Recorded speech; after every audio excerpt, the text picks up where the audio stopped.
To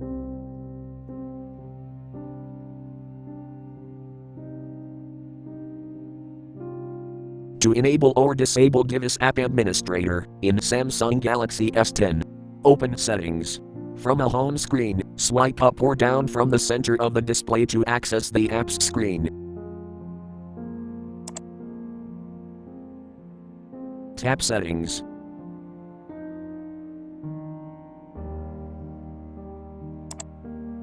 Scroll down.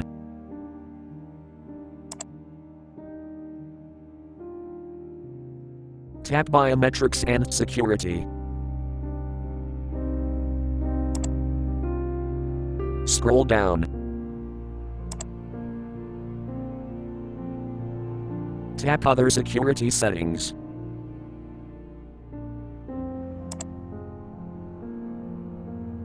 Tap Security Policy Updates.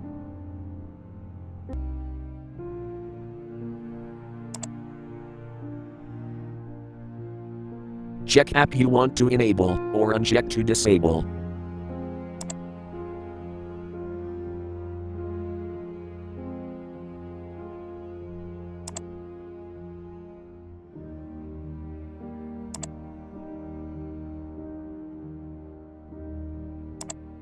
Thank you for watching. Have a nice day.